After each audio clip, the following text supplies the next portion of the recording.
अस्सलामु अलैकुम व रहमतुल्लाहि व बरकातुहू। अल्हम्दुलिल्लाह सुम्मा अल्हम्दुलिल्लाह। अल्लाह तबारक व तआला के फजल करम से आज हमारा ये 144वां दर्स है, यानी 144। और आज के इस दर्स में सूरह बकरा की 2 आयतों की तिलावत का शर्फ हासिल किया जाएगा, तर्जुमा और तफसीर बयान की जाएगी। वो 2 आयतें 231 और 232 यानी 231 और 232 है। क़ाल अल्लाह तआला फ़ी शान हबीबिही इन्नल्लाह व मलाइकतहु युसल्लूना अलन नबी या अय्युहल्लज़ीना आमनू सल्लु अलैहि व सल्लिमू तस्लीमा। अल्लाहुम्मा सल्लि अला सय्यिदिना नबीना शफ़ीअना हबीबना मौलाना मुहम्मदिन व बारिक व सल्लिम। सूरह बकरा की आयत की तिलावत की जा रही है। समाअत फरमाइए कि फ़अऊज़ु बिल्लाहि मिनश शैतानिर रजीम बिस्मिल्लाहिर रहमानिर रहीम। वइज़ा तल्लक़्तुमुन निसाअ फ़बलग़न अजलहुन्ना फ़अम्सिकूहुन्ना बिमारूफ़िन औ सर्रिहूहुन्ना बिमारूफ़िन वला तुमसिकूहुन्ना ज़िरारन लितअतदू वमन यफ़अल ज़ालिका फ़क़द ज़लम नफ़्सह वला तत्तख़िज़ू आयातिल्लाहि हुज़वा वज़्कुरू निअमतल्लाहि अलैकुम वमा अंज़ल अलैकुम मिनल किताबि वल हिकमति यईज़ुकुम बिहि वत्तक़ुल्लाह वअलमू अन्नल्लाह बिकुल्लि शैइन अलीम। वइज़ा तल्लक़्तुमुन निसाअ फ़बलग़न अजलहुन्ना फ़ला तअज़लूहुन्ना अन यनकिहना अज़वाजहुन्ना इज़ा तरादौ बैनहुम बिलमारूफ़ ज़ालिका युआज़ु बिही मन काना मिनकुम युमिनु बिल्लाहि वल यौमिल आखिर ज़ालिकुम अज़का लकुम व अत्हर वल्लाहु यअलमु व अंतुम ला तअलमून। सदक़ल्लाहुल अलीयुल अज़ीम। सूरह बकरा की 231वीं आयत का तर्जुमा समाअत फरमाइए कि और जब तुम बीवियों को तलाक दो, फिर वो अपनी इद्दत की तकमील के करीब पहुंच जाएं, तो या तो बेहतर तरीक़े पर उनको रोक लो यानी रुजू कर लो, या भले तरीक़े पर छोड़ दो। महज उनको नुकसान पहुंचाने के इरादे से कि तुम ज्यादती करते रहो, इनको ना रोको। जो ऐसा करे वो अपने आप पर ही जुल्म करता है। नीज अल्लाह के अहकाम को मजाक ना बना लो और अपने आप पर अल्लाह के इनाम को और इस बात को कि अल्लाह ने तुम्हारी नसीहत के लिए तुम पर किताब और हिकमत उतारी है। याद रखो, अल्लाह से डरते रहो और जान लो कि अल्लाह हर चीज़ से खूब वाकिफ है। सूरह बकरा की 232वीं आयत का तर्जुमा समाअत फरमाइए कि और जब तुम औरतों को तलाक दो, फिर वो अपनी इद्दत पूरी कर ले, तो अब उनको इस बात से ना रोको कि वो अपने साबिक शौहर से बाहिमी रजामंदी के साथ भले तरीक़े पर निकाह कर लें। तुम में से जो अल्लाह पर और आखिरत पर ईमान रखता हो, उसको इसकी नसीहत की जाती है। ये बात तुम्हें पाकबाज और साफ सुथरा रखेगी, और अल्लाह जानते हैं और तुम नहीं जानते। ये बहुत ही अहम आयत है बड़ा गौर से इसे समाज फरमाइए। वैसे मैं इससे पहले भी अर्ज कर चुका हूँ कि ये फ़िक़ही मसला है कि जहाँ कहीं ऐसी बात पैदा होती है तो लाजमी नतीजा होता है कि हम उलमाए कराम से और मुफ्ती हजरात से रुजू होते हैं और उनसे शरीयत की रोशनी में हम अपने फैसला करवाना चाहते हैं और उसी में बेहतरी है। आइए इसकी मुख्तसर तशरीह आपके सामने बयान की जाती है कि इज़ा तल्लक़्तुम, जब तुमने तलाक़ दी। यहाँ मुराद वही एक या दो बार दी हुई तलाक़ रजई है जिसके बाद अभी रुजू कर लेने की गुंजाइश बाकी है। अजलहुन्ना, उनकी इद्दत, इससे मुराद ये है कि इनकी इद्दत का ज़माना अब ख़त्म होने पर हो लेकिन पूरी तरह ख़त्म ना हो चुका हो तो आप मुझे रुजू कर सकते हैं, वरना बिल्कुल ख़त्म हो जाने के माने ये होंगे कि अब रजात की किसी तरह भी गुंजाइश बाकी ना रही। यानी कि एक दो बार अगर तलाक दे दे और उसके बाद इद्दत के दिन ख़त्म होने से पहले अगर आप रुजू करना चाह रहे हैं तो रुजू कर सकते हैं। इस आयत में यह कानून बयान किया गया है कि जब खाविंद एक या दो मरतबा बीवी को तलाक दे दे, आखिरी तीसरी बार तलाक ना दी हो तो इस तलाक से पहले अगर वो रुजू करना चाहे तो कर सकता है और अगर रुजू ना करना चाहे तो तीसरी मरतबा तलाक दे दे, या फिर अगर वो खामोश रहेगा तो पूरी इद्दत होने के बाद खुद ब खुद समझ लिया जाएगा कि वो रुजू करना नहीं चाहता और इसने इरादतन बीवी से ताल्लुक़ तोड़ लिया है। लेकिन ज़रूरी चीज़ ये है कि खाविंद इन दोनों रास्तों से जो रास्ता भी इख्तियार करे वो दस्तूर के मुताबिक और शरीयत के मुवाफिक हो। यानी अगर वह उसे अपनी ज़ौजियत में लेना चाहे तो बड़ी शराफत और इज्जत से दोबारा लौटा ले, और अगर इससे ताल्लुक़ तोड़ लेना चाहे तो बड़ी शराफत और इज्जत के साथ अपने घर से रुखसत कर दे। गर्ज दोनों सूरतें कानून और आदाब के मुवाफिक हों। ऐसा ना हो कि बीवी को तंग करने और सताने के लिए रजअत कर ले और यूं उसे खामखा अपनी कैद में डाले रखे। जैसा कि कल भी ये बात बयान की गई थी और यहाँ पर भी ये बात आई है कि अगर तलाक देना ही अगर तुम्हें मकसूद है तो उसे तलाक दे दो, या अगर रुजू करना है तो दो तलाक के बाद आप रुजू कर ले सकते हैं, मगर औरत को सताने की गर्ज से उसे रोके रखना, ना ही तलाक दे रहे और ना ही पूरी तरीके से हुस्न सुलूक के साथ, भलाई के साथ, नेकी के साथ उसको रुजू करके अपने साथ रख रहे। तो यह चीज़ जो है सो मना की गई है और इसमें यहाँ पर यह बात आई कि वो जो है सो एक मानूम में जुल्म करने वाले हैं। वो मर्द जो ऐसा करते हैं वो जुल्म करने वाले हैं अपने आप पर।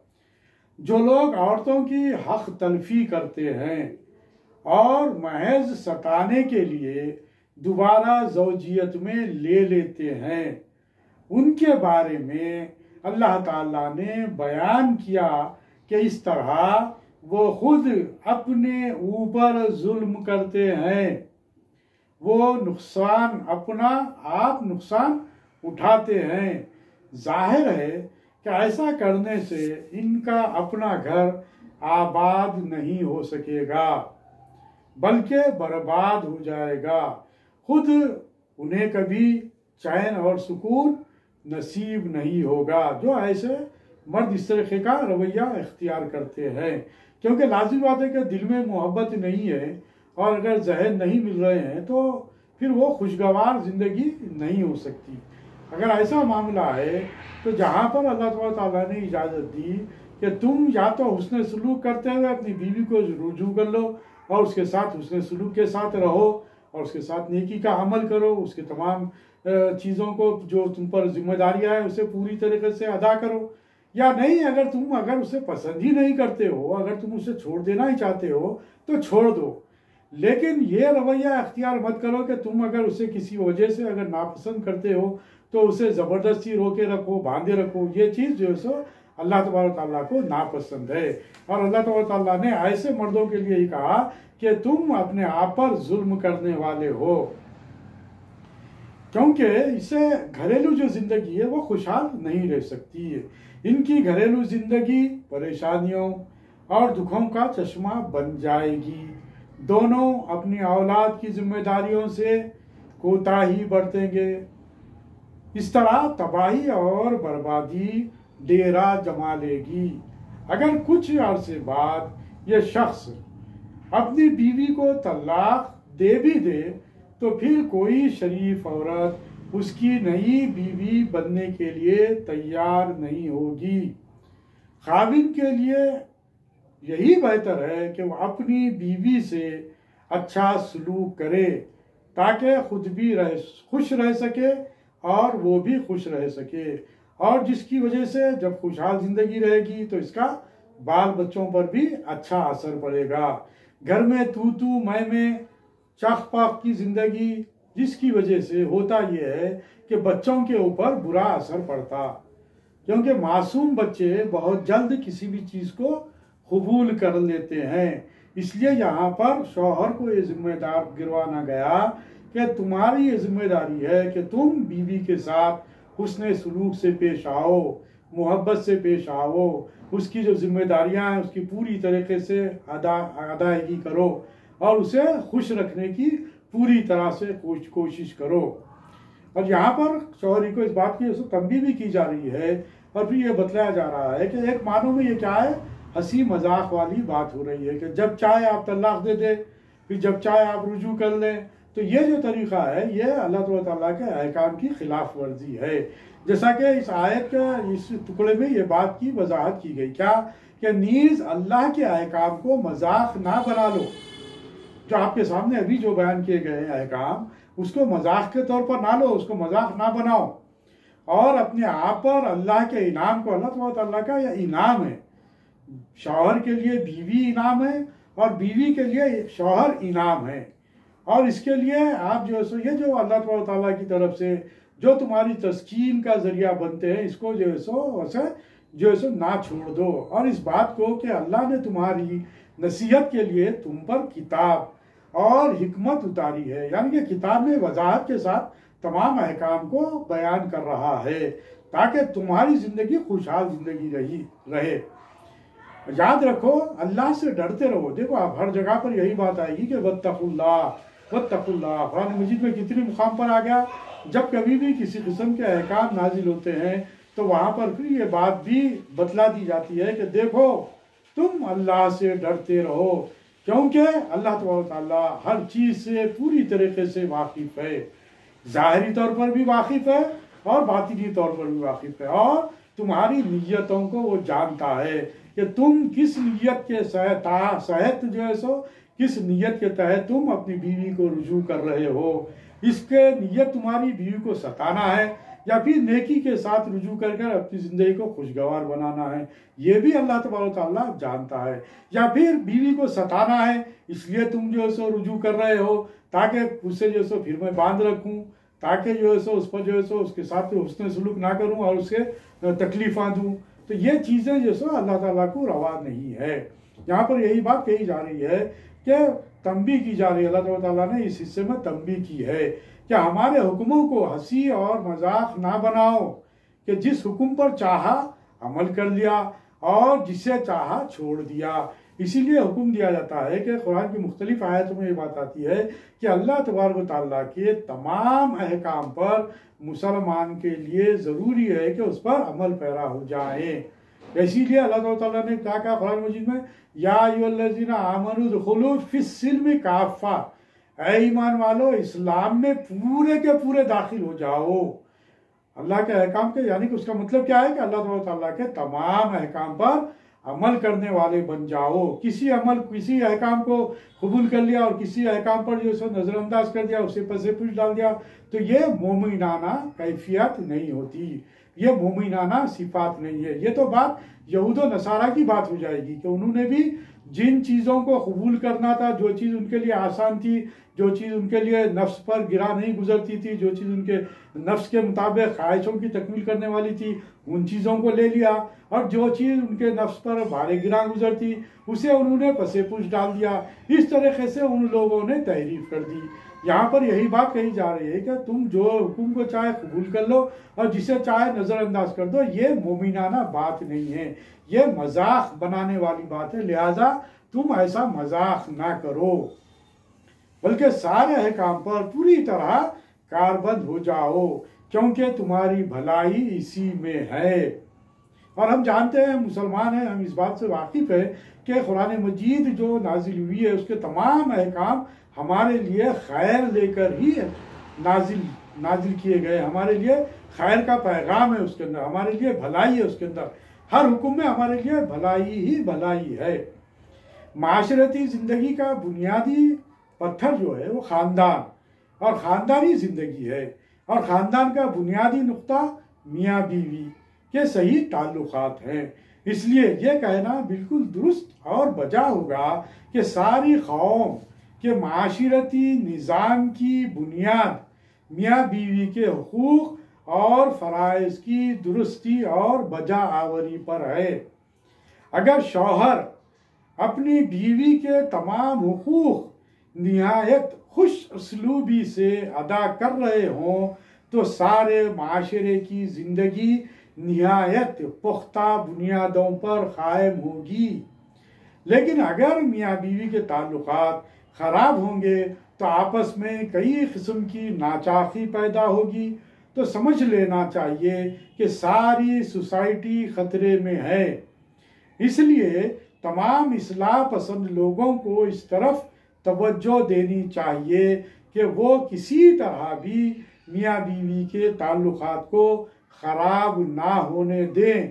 इस्लाम ने इस तरफ खुसूसियत से जोर दिया है। इस आयत से ये बात साबित होती है कि अल्लाह ताला के अहकाम में हंसी मजाक को दखल न दो। मसलन पहले तलाक दे दी और बाद में रजत कर ली और कह दिया कि तलाक तो महज हंसी मजाक में कही थी या यूं ही जोश में कह दिया था। शरीयत की इन तमाम बातों में बड़ी हिकमत और मसलहत भरी हुई है। इंसान का काम है कि वो इन बातों पर गौर करे और उनकी तह तक पहुँचे। अल्लाह ताला ने यह अहकाम हमारी रहनुमाई और हिदायत के लिए भेजे हैं। इनसे फ़ायदा उठाना हमारे लिए निहायत ज़रूरी है। अल्लाह ताला हमारी नीयतें जानता है, हमारे हालात से वाकिफ़ है, इससे कोई चीज़ छुपी हुई नहीं है। नीयत साफ रखना, मामलात को सुधारना, यह हमारे लिए बेहद ज़रूरी है। आइए सूरह बकरा की 232वीं आयत का जो तर्जुमा है वो आपके सामने रखूँगा और फिर उसकी तशरीह फिर आपके सामने रखूँगा। समाज फरमाइए, जो कि बहुत ही गौर तलब बात है। और जब तुम औरतों को तलाक दो फिर वो अपनी इद्दत पूरी कर लें तो अब उनको उस बात से ना रोको कि वो अपने साबिक शौहर से बाहमी रजामंदी के साथ भले तरीके पर निकाह कर दें।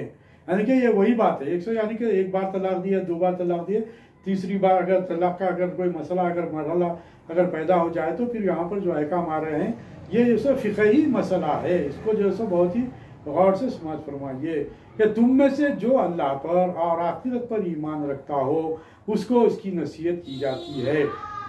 यह बात तुम्हें पाकबाज और साफ सुथरा रखेगी और अल्लाह जानते हैं और तुम नहीं जानते। यानी ये बात यह मतलब है कि फ़बलगना अजलहुन्ना, फिर अपनी इद्दत पूरी कर चुके। फ़बलगना का तर्जुमा है फिर पहुंच जाएं, यानी पूरी कर लें। अजल्लाहुन्ना का तर्जुमा है उनकी अपनी मुद्दत, यानी मुकर्ररा मियाद, जिसे शरीयत की इस्तिलाह में इद्दत कहते हैं। इज़ा तल्लक़्तुम, जब तुमने तलाक दी। यहाँ यह खिताब बराह रास्त तो शौहरों से है, लेकिन मुखातिब पूरी मिल्लत है। अज़वाजहुन्ना, अपने इन्हीं खानदानों से, यानी वो शौहर जिन्हें औरतें पसंद करें, खा वो नए हों या वही पुराने जो एक बार इन्हें छोड़ चुके हों। तराजी हो जाए, यानी इस लफ्ज़ से ये बात जाहिर है कि ईजाब और कबूल निकाह के रुकन है। ये अलहदा बात है कि शौहर और बीवी की बजाय बाज़ औक़ात उनके वली या वकील ईजाब व कबूल कर ले। ये भी फ़िक़ही मसला है, और ये भी जो है सो मुख्तलिफ मसालिक में अलग अलग इसके जो है सो ताल्लुक़ से सो फैसले हैं। और इसे वो दोनों अगर तस्लीम कर ले, यानी कि मियाँ बीवी अगर कबूल कर ले, तस्लीम कर लें, बसूरत दीगर अगर दोनों राज़ी ना हो तो निकाह नहीं होता। इसके ताल्लुक़ से, इस आयत का शायद नुज़ूल के ताल्लुक़ से जो बात हमारे सामने आती है वो मैं आपके सामने रखता हूँ, जिससे आप जो सो मसले को बआसानी समझ सकेंगे।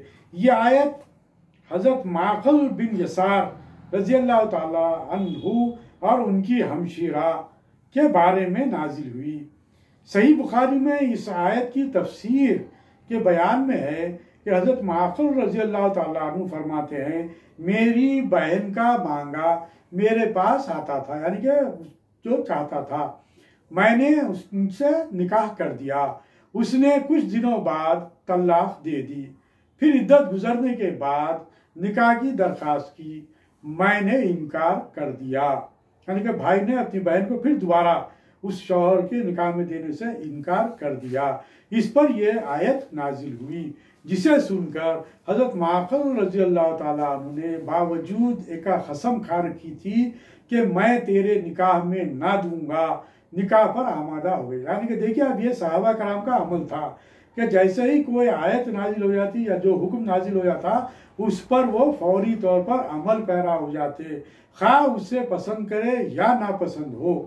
लेकिन जब कुरान का हुक्म आ गया, अल्लाह का हुक्म आ गया, तो उस पर कारबंद हो जाते थे। तो ये बात हमें, ये दलील है ये हमारे लिए कि हम भी कुरान मजीद के तमाम अहकाम पर अमल पैरा हो जाए। हालांकि यहाँ पर हज़रत माक़िल रज़ी अल्लाह ताला अन्हु इस बात को पसंद नहीं करते थे कि वो अपनी बहन का निकाह फिर से दोबारा उसी शौहर के से कर दे। लेकिन जब हुक्म आया कि अगर बीवी, अगर औरत अगर पसंद करती है, शौहर अगर पसंद करता है दोबारा निकाह कर लेने में, फिर औरत भी अगर पसंद करती है कि दोबारा उससे निकाह कर ले, तो फिर घर वालों को चाहिए कि उससे दोबारा निकाह कर दे।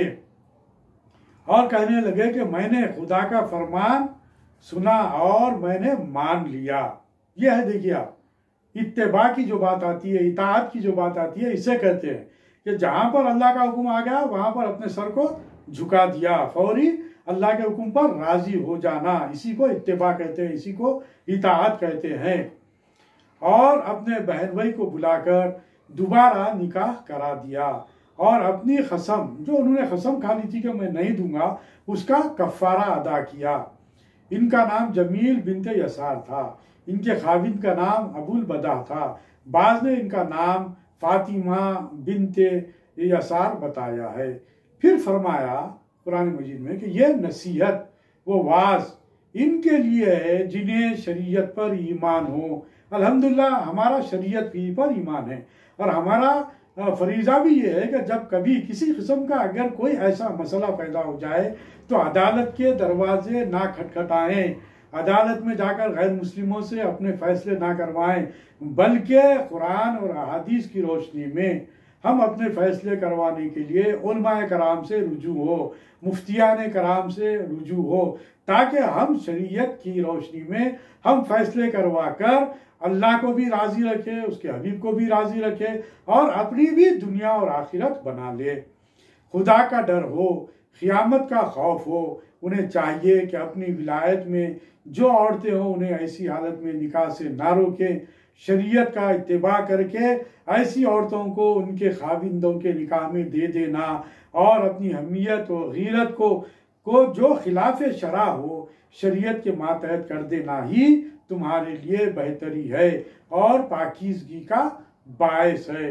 इन मसलहतों का इल्म जनाब बारी ताला को अच्छी तरह से है। तुम्हें नहीं मालूम कि किस काम करने में भलाई है और किसके छोड़ने में। यह इल्म हकीकत में खुदा ही को है।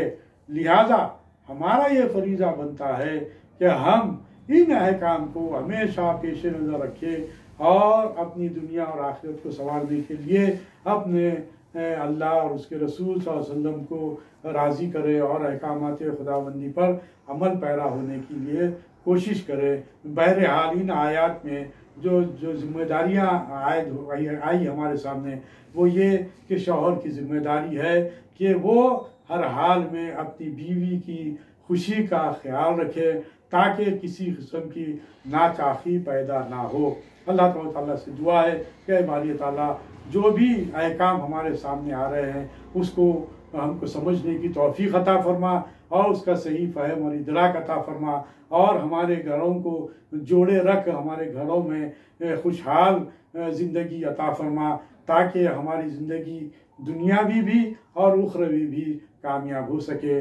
रब्बना आतिना फिद दुनिया हसनतों व फिल आखिरती हसनतों वक़िना अज़ाबन्नार।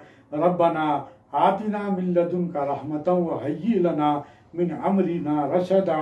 सुब्हानक अल्लाहुम्मा व बिहम्दिका अशहदु अन ला इलाहा इल्ला अंता नस्तगफिरुका व नतूबु इलैक बिफज़्लि सुब्हान रब्बिका रब्बिल इज़्ज़ति अम्मा यसिफून व सलामुन अलल मुरसलीन वल्हम्दुलिल्लाहि रब्बिल आलमीन।